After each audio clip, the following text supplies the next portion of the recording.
'Twas the night before Christmas, when all through the house not a creature was stirring, not even a mouse.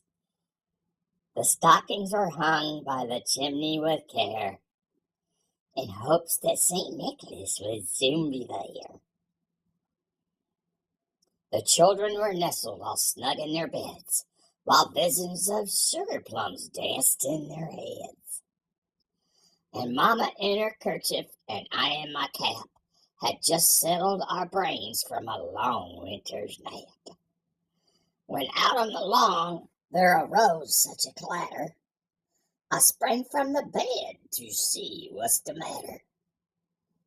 Away to the window I flew like a flash, to open the shutters and throw up the stash. Oh, sash, not stash. Sorry.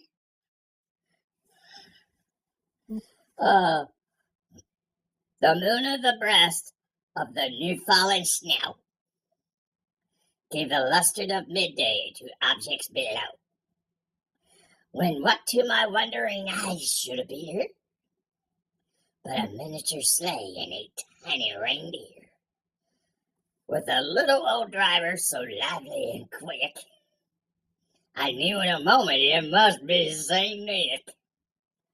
More rapid than eagles his coursers they came, and he whistled and shouted and called in my name. Now Dasher, now Dancer, now Prancer, now Vixen, on Comet and Cupid and Donner and Blitzen.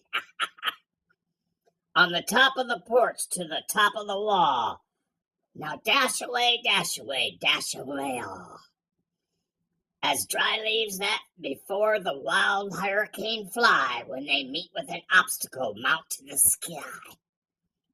So up to the house to the top of the courses they flew, with the sleigh full of toys and St. Nicholas too.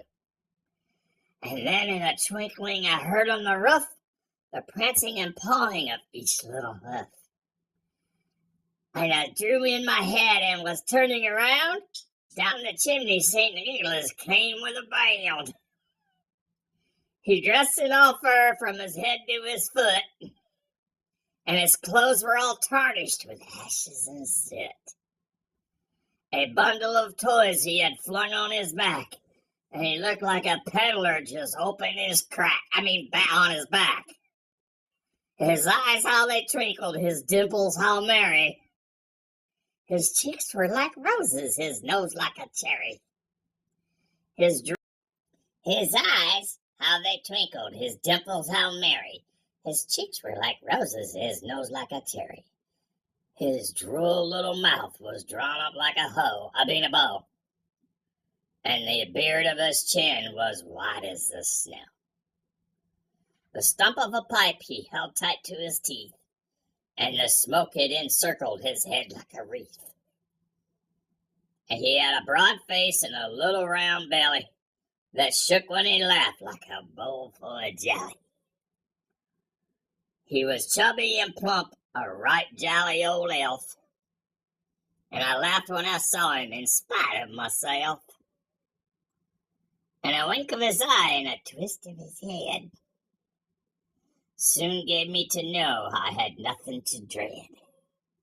He spoke not a word, went straight to his work, and filled all the stockings in away with a jerk. And laying his finger aside of his nose, and giving a nod up the chimney he rose. He sprang to his sleigh, to his team gave a whistle,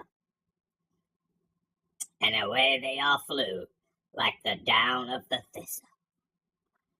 But I heard him exclaim as he drove out of sight, "Happy Christmas to all, and to all a good night."